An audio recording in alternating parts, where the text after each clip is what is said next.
Hello everyone, this is Visual Novel Gamer here, and I am back with Katawa Shoujo. Last time we had Hanako's birthday and Lily's going away party, and Lily asked us to go out somewhere with her, Akira, and Hanako before they leave, the day before they leave. So let's continue. The feeling of walking through the streets is one of very deep nostalgia. While Yamaku may be like the reverse of where I lived in the past, the city at night is amazingly familiar. My eyes are moving constantly from the bright electronic screens glowing high in the night sky, to the street lamps piercing the darkness with their light, to the businessmen enjoying themselves after work, and the bustling, talking couples on dates. Even if I didn't want to, I can't help soaking in every aspect of the city. I savor its familiarity like a sweet candy sitting on my tongue. Lily is walking to my left with her cane, swaying to and fro, holding her onto her sister's arm for guidance while talking to her. Compared to traveling by taxi or bus, being driven by Akira in a rather nice car was a much more enjoyable experience. Maybe not for the person on my right, though. While Lily was used to her sister's driving style, and I quite like a bit of excitement, Hanako was holding very deeply to the door for most of the trip. "E- Everything looks so pretty at night." Hanako quickly looks down yet again as she accidentally catches someone's gaze. "Yeah, it does." My answer isn't very thoughtful, since I'm distracted by so many thoughts that I find it hard to keep up on small talk. One of those distractions, aside from the city show sights, is how Hanako looks. This is the first time I've seen her in anything other than her school uniform or her pajamas. It gives me pause when I first saw her outfit when we met up at the school gate. It does look good. Considering how much her head is lowered when people walk near us, I imagine that the hat she wears is more than a fashion statement. Which intentionally I was wary of Lily's plan to take us out into the city when night fell. It became obvious she had thought about this. Not many people have paid Hanako much heed, since the darkness hides her scarring well. So, we're in the city. Any ideas on what to do? Akira beams a smile. Something tells me that she's the one who is making this particular decision, even if her sister may have proposed the outing in the first place. "You'll see, just follow us." I nod and try my best to stifle a grimace. After what happened during Hanukkah's party, I don't trust Akira's judgment all that much. We keep walking, and I notice that we're passing more and more cafes, restaurants, and other eateries. Every once in a while, a drunken man in a suit comes out of a bar, usually being supported by another. But for most part, the customers around this part of the city look young and fashionable. Different kinds of music come and go as we pass by each business. The discord created by the overlaps should be gritting, but it reminds me so strongly of the times I spent in the city with my old friends that I don't mind. Hanako and I have started to drift a little apart from Lily and Akira. That comes to a shop where I hear a soft thud from beside me. Sorry." By the time she rights herself from the apologetic bow, the middle-aged businessman she bumped into is walking away after mumbling a half-hearted apology. Hanako looks a little put off by the experience, and as so she quickly skips ahead to match my pace. I notice her head hanging low once more. She probably bumped into him because she wasn't looking downwards and not where she was going. I step to the side a little and put a hand on her far shoulder, drawing her close. "Sal? It's okay. You can walk closer to me if you want." Hanako hesitates, but eventually nods in assessment. After a couple of times when I thought we arrived at Akira's destination, we reach our target. By now, we're below the elevated walkways and past the most garnished and brightly lit places. I'm a bit surprised. The average age of those around us is distinctly older and the smell of cigarette smoke is pretty thick. The area is far from seedy, though, and it's a little amusing to see Lily's reaction to the smell of smoke. While masked by the low talking of those around us, jazz music can be heard emanating from inside. Looking up at the dimly lit sign, it becomes obvious why. Jazz club. I have to admit, this isn't what I expected. Lily gives an amused snort and a smile.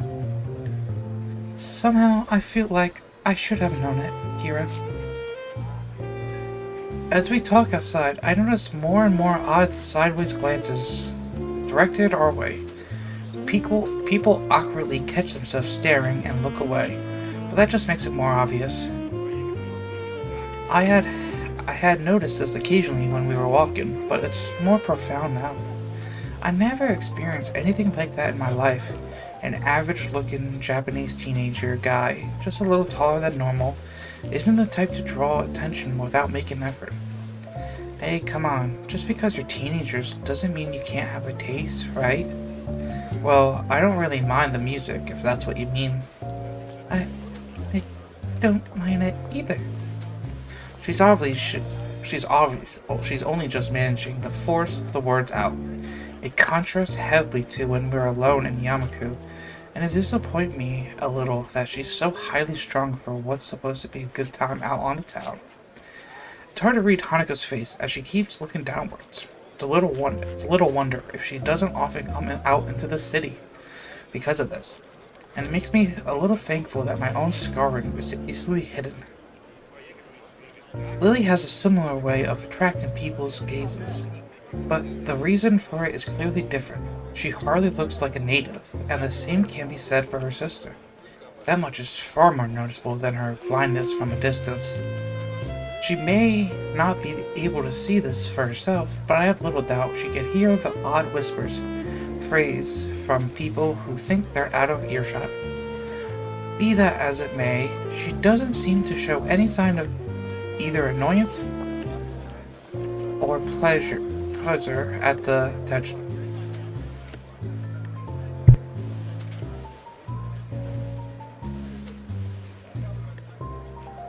Sorry, I thought I heard someone. Akira, still as confident as ever, though flashing a smile, he strides in with Lily by her side and the two of us following behind. I had expected my eyes to need adjusting to the light inside, but it's not much brighter than outside. The music we hear is clearer now, mixed in with the sound of glasses moving on the table and counter, and the husky chatter of the patrons. Looking to my right reveals the music source, a jazz group playing beyond some tables. The patrons seem to be mostly men, and though there's a handful of women, nobody looks under 30, aside from us, of course. It feels a little like we stepped into the 1920s, and the atmosphere is quite agreeable. I'm not completely comfortable simply because of my age, but were I older, I would probably feel quite at home. Hanako seems a bit more relaxed, probably due to nobody looking at her. Everyone's talking between themselves, drinking, or watching the band. Akira casually takes a seat at the counter without even glancing around. She's probably come here before. Lily retracts her cane, feeling out the bar stool and the edge of the counter before taking a seat beside her sister. The bartender takes a brief break from polishing a glass to watch her before putting it down and coming over. Good evening, ladies. What will it be? Just a scotch. Thanks. Lily, I have a glass of... The black-suited elbow hits her side sharply. Orange juice, please. No problem. Coming right up. The bartender starts to pour the drinks. A couple of seconds pass before Akira suddenly remembers that Hanako and I are indeed here and turns to us. You two want anything, or are you just gonna stand there? Hanako seems to be getting a bit restless. No matter where we're going to sit ourselves, there's going to be people right next to her, and I don't think she looks convincingly older than 20, unlike Lily. Looking around, there's a game section to our right. A couple of billiards tables can be seen in the corner, and nobody's using them. I glanced at Hanako, about to ask her if she liked to play, but she's already looking longingly in the same direction. Maybe it says something that we can get by with so few words nowadays. We'll go play pool over there. Kira leans back to see past me before shrugging and sitting back up. It seems you have to put up with only me for company. How unfortunate. Have fun, you two. We turn and set off for the abandoned corner with Hanako taking the lead.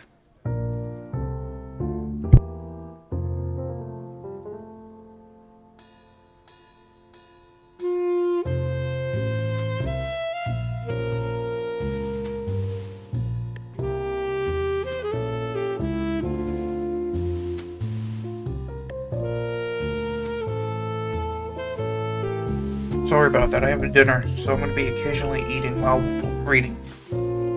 This prospect of a nice quiet game away from everyone makes her walk noticeably faster. Her eyes stay firmly focused on her prize. The table's full size and well lit despite the surrounding darkness. Thanks to the bright overhead lights, a huge painting of something covers the wall.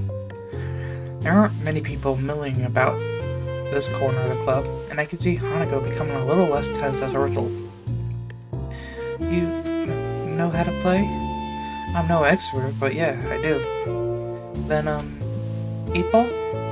Sure. Hanako gets the chalk and 2 cues from a set of hooks against one of the walls while I fetch the balls from the table's pockets and grab the rack from the shelf underneath. She patiently waits as I set up the table. She patiently waits as I get the table set up. After sorting the final ball into the rack and doing some last adjustments, I ended up having to fight my perfectionist urge in getting the bottom row of the balls exactly perpendicular with the edges. With the balls arranged and ready to play, I step back and take my cue from her outstretched arm. I carry out a quick inspection on the tip before I'm satisfied that it's in good condition. So, you played before? Once or twice. I just kind of know the rules. The air between us feels a little awkward. She's still pretty nervous, understandably, given that we're in public. Eventually, the silence becomes too much, even for Hanako, and she begins to quietly stammer. Break. I think for a moment before reaching my pocket and drawing a coin. I'll take heads or tails.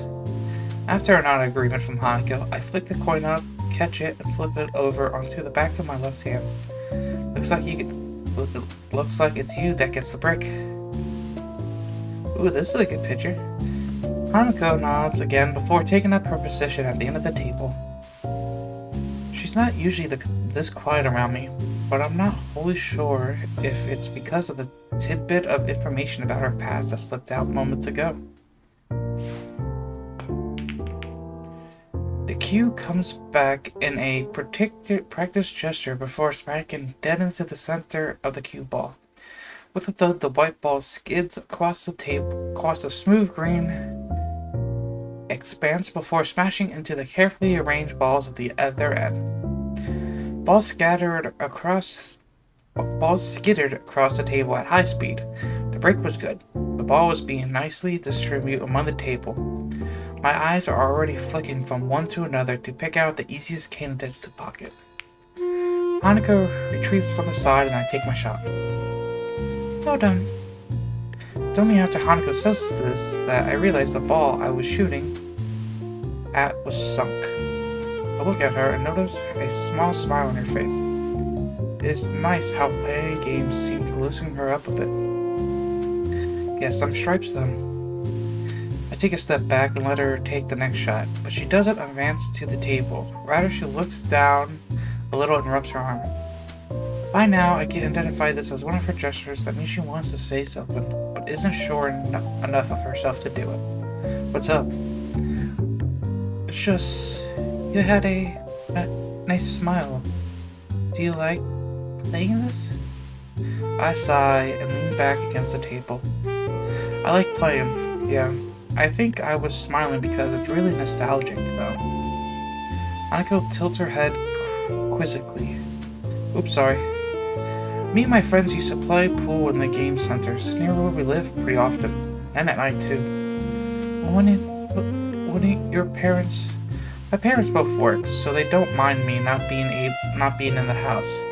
I stay on top of schoolwork pretty easily as well, so there was plenty of time to do other stuff at night.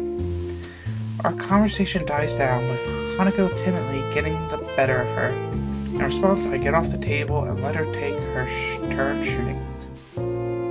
Oh, there's a smile now. There aren't many solids in easy position, so Hanako bends down, takes a while to line herself up properly. Hanako's expression is the same as when we play chess, a relaxed but focused concentration. Athletes sometimes talk about getting into the zone where nothing unnecessary enters the mind, and I wonder if that's something she can do. Her posture is good, better than mine to be sure. It's very close to a textbook method of playing, whereas I tend to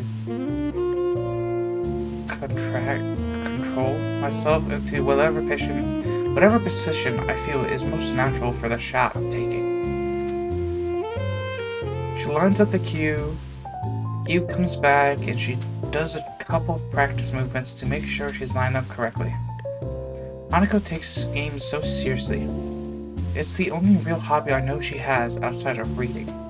Feels good to be able to share this kind of experience with her. She takes a shot after careful consideration, and the cue ball zooms off towards a ball sitting at a slightly awkward angle near a corner. Hanako's careful preparations pays off as the cue ball hits and sends the ball rolling towards the corner pocket. For a moment, it looks like it will stop just at the lip of the hole, but it eventually tilts just enough to drop in. Man, that was a tough shot. If you could pull that off, I don't think I have much hope. I'm not that good. It's not just the shot, though. Even when lining up, you look really serious. You like this with chess, too. The praise makes her a little flush. She sets the cube against the table and stands turning to me. I just like these kinds of things. Her fingers are twisting and turning tightly. When I was in the orphanage, I just kept doing the things I like. Or if I played games with the others, that was enough for the helpers there, so I never thought about it that way. Staff at an orphanage would naturally want to have everyone socialize at least a little. If it's okay for me to ask, what was it like for you at the orphanage? But why do you want to know? A touch of nerve, but the fact that she responds at all shows there's a chance she'll answer my question. Before, she'll likely would have just shrunk away from it without a word. I'll tell you, but could you tell me who Ainako is? Ainako? Oh, the leather. I wonder how long she's been waiting for the right opportunity to ask me this. I'm surprised, but don't hesitate. Sharing information is naturally a matter of give and take. She's someone I used to like. Her nervousness subsided, at least for the time it took to ask. Curiosity is getting the better of her, and I feel a bit uncomfortable to be questioned on this of all matters. There's no way I can spill out all my feelings about Ainako here. I don't even know myself what my feelings regarding her are. Even after talking to Yuko earlier, and I want to avoid the subject around Hanako.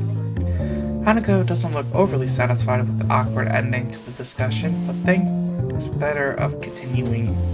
She was only just meaning to ask me in the first place, without knowing that I wouldn't want to talk about it.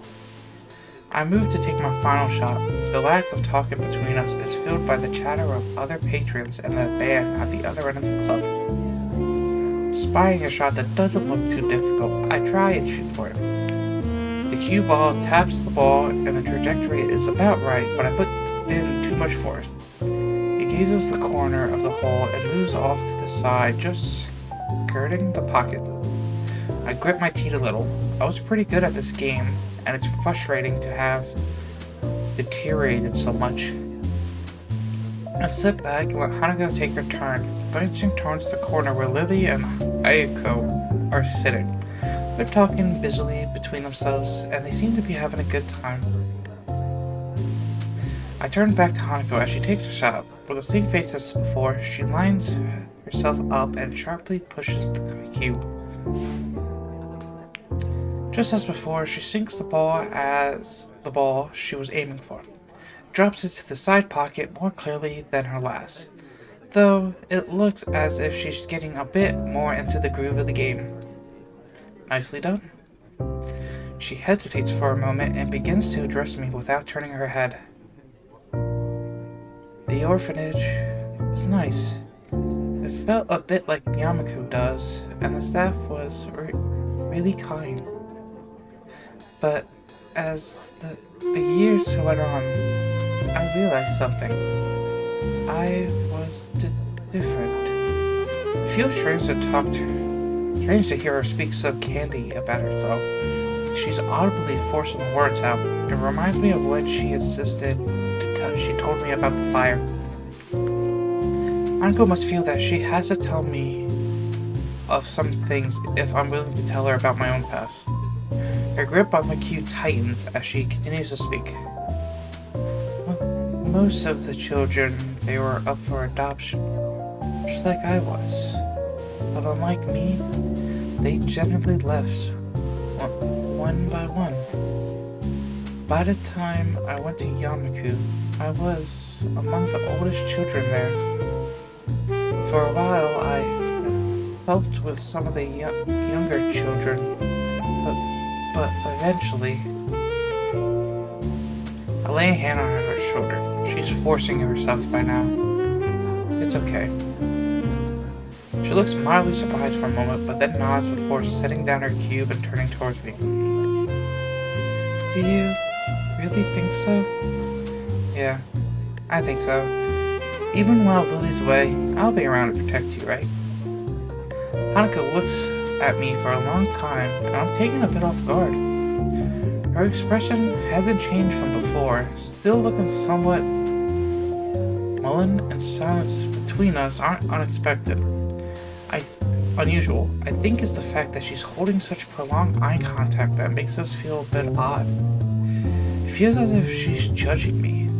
It's a very strange, very uncomfortable feeling. Hanako? I understand. Thank you. She smiles and looks away a little, but it feels silted. Silted? Hanako isn't very good at faking emotions, and this is no exception. She doesn't want to be protected. She wants to be your equal. She likes you.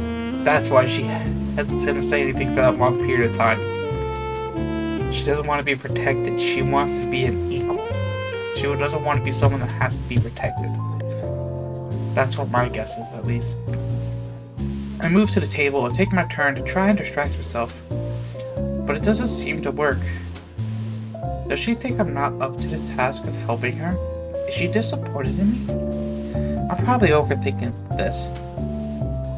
Our silence are just an accepted fate of life by now. Sometimes I do wish she'd speak more. With a thud, I send the white spear careening down the table into my target. Ah! Hanako seems what's happening just as I do. The ball hits hard with the spear ball I intended to sink, veering off towards the 8-ball. Sure enough, as both Hanako and I look on and bite our lips, they connect on the 8-ball rolls leisurely into a corner pocket. All you could do is sigh. Looks like Hanako is smiling again though, so maybe it wasn't for naught.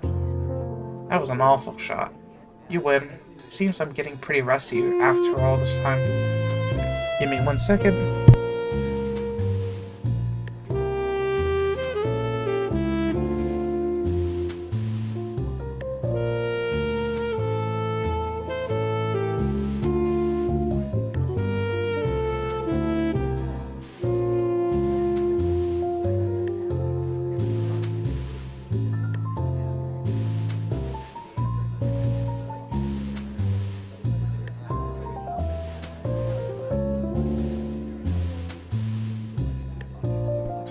back. Hanako bends down and begins to shoot the remaining balls into the closest pockets. I almost ask if we can play another game, but a quick check on my watch confirms that the night is getting pretty late. Lily and Akira appear to be still drinking at the counter. Seems like we'll have to drag them away. So? I turn back to Hanako, who's still looking over the pool table, shooting balls. Her voice sounds different from before. I'm here for you as well. That's a surprise. I did not think she was going to say that. I suddenly find myself blushing. It's only natural that she'll respond this way, given what I said earlier. But still, a shock to actually hear it.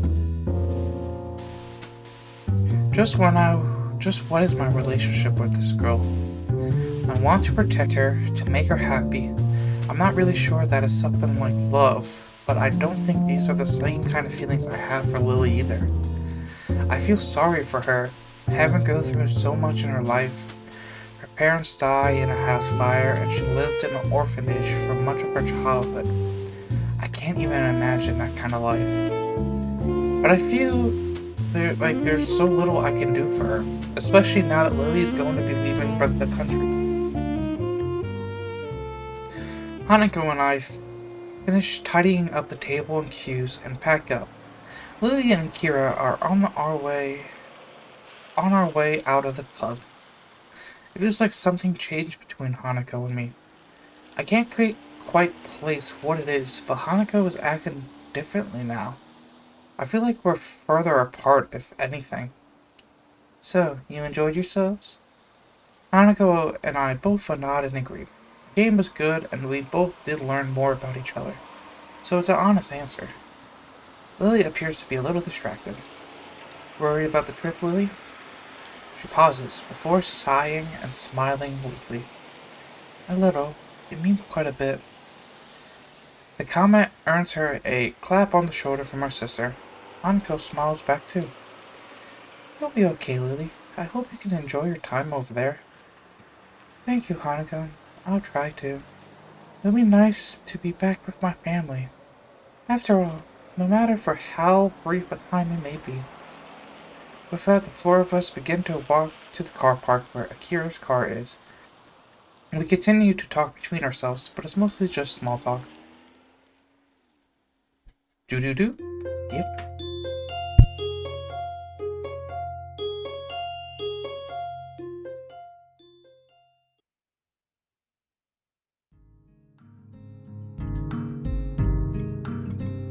Right then. Are you taking the bus, Lily? Lily motions to a large suitcase standing beside her. I have to take this with me, so I book a taxi. It'll meet us at the school gates in about 5 minutes. Ah, I see. Lily reaches down and feels out the handle of her suitcase. It weighs considerably. Its weight causes her some difficulties, so I quickly offer to take it myself. That is awful kind of you, Hisao. She has no qualms about accepting, and I end up picking it up. It's not what I call light, but it's not exactly heavy either. I don't think I'll have too much trouble carrying it. Well, thank you then. We should hurry though. If the taxi leaves, then it will take quite a while to book a new one. Are you ready, Hanako? Yes. Yeah, let's go. We rushed to the gate as fast as we could, only to find that the taxi has yet to arrive. Well, nothing like a bit of exercise in the morning. The nurse told me that I should be doing that. I think he probably had other things in mind. So, and probably with more regularly. Do you tend to be helping people with their luggage every day? I guess not. Looks like we got a bit to wait anyway. How long should we wait for the taxi before calling them again? I'll say another 10 minutes. but they never let me down before. That's probably just a little traffic. There's probably just a little traffic. Okay then. So how long was the flight to Scotland? About 16 hours, if I remember correctly. It's a bit hard to tell with the changing time zones. So long. It's now that I realize Hanako's being unusually quiet. Even for her, she doesn't handle stress well, so she's looking really uptight. Yeah, I can't imagine being on a plane for that long. I only ever flew on a short family holiday up north, so it really is quite hard to fathom. If Hanako spent so much of her childhood at an orphanage, she probably traveled very little, let alone flew. It's not too bad. I spend most of it either asleep or catching up on my English. I hardly use that here, so I need to refamiliarize myself with it a little. Will your accent be a problem? I wouldn't worry about that too much. It may be an issue initially, but I should be fine once I get used to it. We all moved to sit down on a small bench beside the school gate in silence. Strangely enough, even though I know that Lily's going away, I can't think of anything to say to her. Lily is a reliable person, so it might be because she isn't the one that I'm thinking of most. Lily might not be able to see it, but Hanako's chewing her fingernails nervously. I move to talk to her, but can hear an engine spurring up the hill before I get the chance.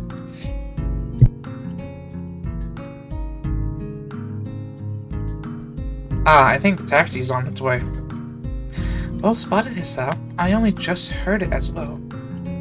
A small wave of pride washes over me. To have noticed something at the same time as Lily must mean that I become more aware of my surroundings. Anyway, we won't have to call the taxi company, nor worry about missing Lily's plane. Once the taxi stops, we were standing. The driver rolls down a window and leans over. After confirming that yes, Lily is the same Lily Soto that booked the trip, we sorted out our luggage. The driver opens the trunk of the taxi and takes Lily's suitcase with Lily climbing into the back seat. As he loads it into the truck and slams it shut. After getting back into his seat and shutting the door, he waits for us to say our farewells. Have a safe trip, Lily. Take care of yourself. Hanako looks understandably downcast, and that much is obvious, even in her voice. Of course I will. I'll be back before long. Don't worry. There will still be another person here for you two. Won't there, Hisao? Yeah, of course. I turn and smile to Hanako, putting my hand on her shoulder. She only managed to keep eye contact with me for a few seconds, her cheeks red all the while before turning back to Lily. See you, Lily. Goodbye. Lily gives her farewells to the both of us with a fair measure of reluctance. Without further ado, the driver starts the engine once more and they begin the journey down the hill and towards the airport. The two of us stand at the gates for a long time, even after they disappear from sight, not really knowing what to do. So, what do you want to do? I don't know. Save this option. Perfect. Beginning of the end. I don't like that name. How about we call it a day? Do you want to go into the city? We're gonna go into the city. The bus stops, standing by the school gates like mute. Sentiment puts a strange idea into my mind. Do you want to head into town and look for a bookshop or something? We have the rest of the day free. It's a long shot, as Hanako doesn't like going into the city. I count the fact that we managed to get her out there even when it was so dark as a small miracle, but I genuinely want to spend more time with her. Anyway, she's likely to just refuse to go back to... Okay. Really? Really? Let's go. I can't work out why Hanako has decided to agree with me, but I'm not about to ask to change her mind because she likes me. Stepping off the bus, I immediately noticed that a lot of people are around us. In hindsight, it should have been obvious, of course. Lots of people will be downtown on a Saturday afternoon. Hanako retreats close to my side, and I can feel her hand clutching my arm tightly. Her body is held against mine, and her head is bowed so low that her hat hides most of her scarring. So, where should we go? The bookstore? Hanako presents and other general living expenses have pretty much drained my budget, but I should be able to afford a few books. There's something I try to reserve a few funds for anyway. For a second, I think Hanako didn't hear me, but then I look outside, noticing her nodding almost imperceptibly. Okay, do you know of one? Actually, I do. We passed a few when Lily and I were looking for your presents. Hanako expressions clouds of fraction. I got to remember to stop bringing up her birthday. You both spend a lot of time? Or maybe I misjudged the situation. We wanted to make sure we got the right present after all. Hanako smiles and blushes a bit. It's a small treasure when she does. Anyway, there should be a bookstore just up ahead. Do you want to check it out? Sure. The crowd starts to build as we head towards the bookstore along the raised walkways. Hanako latches her other arm onto me as well, making our progress a little slower. As we walk, the sound of traffic makes me think of a possible distraction for her. I was wondering, Hanako, have you thought yet about when you're going to learn to drive? Driving? Yeah, you're kind of lucky in a way. There aren't a whole lot of students in Yamato that are allowed to drive. It's not the best topic of conversation, but I wanted to try and distract Hanako from the situation. She's really highly strung right now. Then again, all I really do is make her feel awkward. Since she's probably never thought about it, I wish I hadn't said it. Before long, before one of the bookshops Lily and I passed during our search. What kind of self-respecting bookshop closes on Saturdays? Bookshops don't make money anymore because of the internet. Maybe they just had to close over weekends. She seems pretty knowledgeable about technology. I guess it's a pursuit that would lend itself well to someone who enjoys solitude. I guess that makes sense. It's easier to find books online. Anyway, it looks like this idea is shot. Anything else you'd like to do?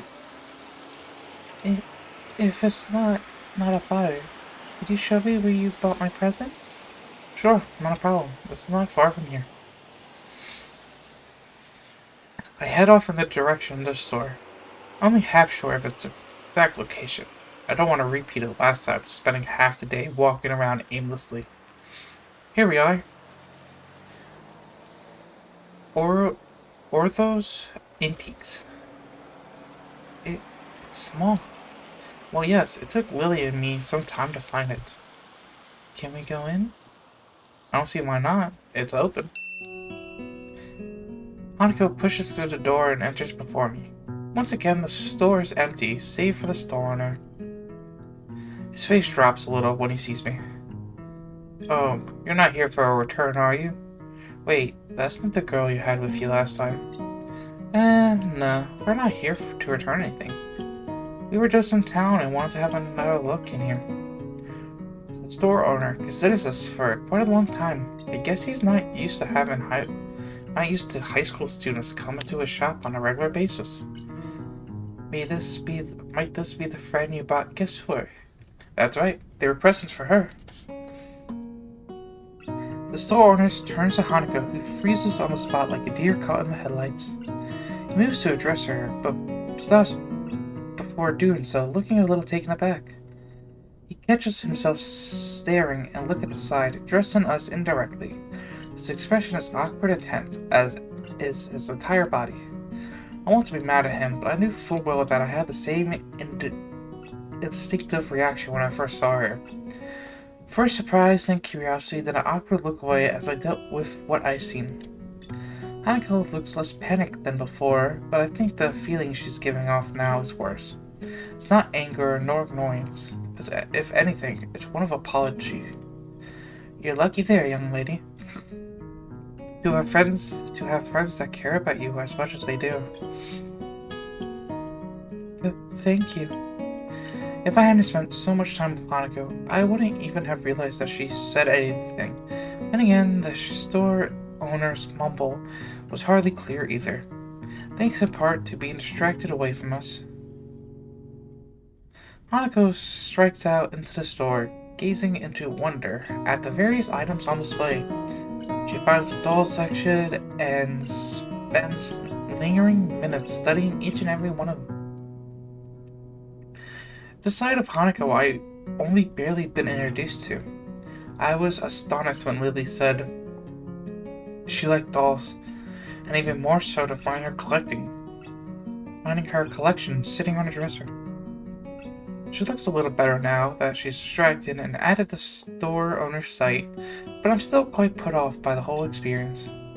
I might have my own problems, but I never had strangers reacted to me like that, as if I was something completely alien to them. This is a nice shop.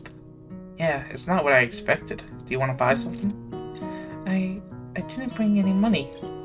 Well, we can always come again. Now that I know where it is, that is. We can? Of course, we come here as often as you like. Thank you. You don't need to thank me. I almost forgot where this place was.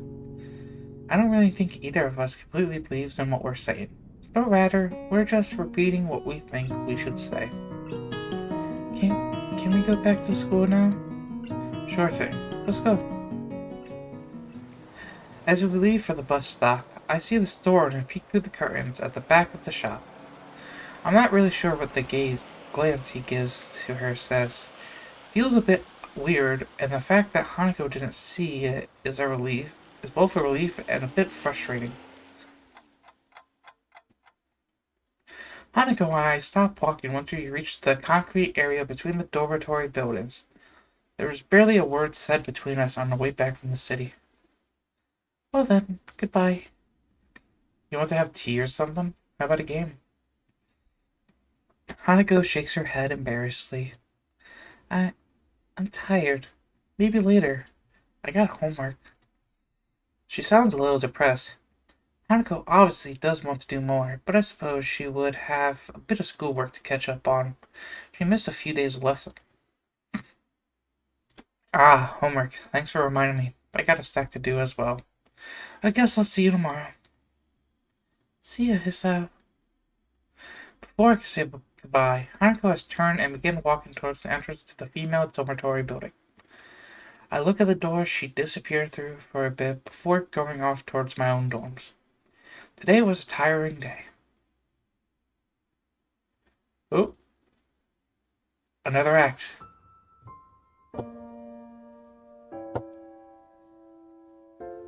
Act 4. Scars.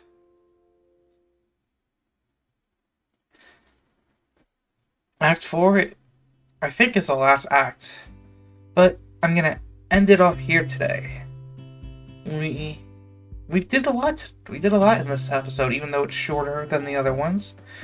But this is Visual Novel Gamer. I hope you like, comment, subscribe. Tell me how you're liking the game. Tell me how your day is. And have a great day, everyone. See you all next time. Peace.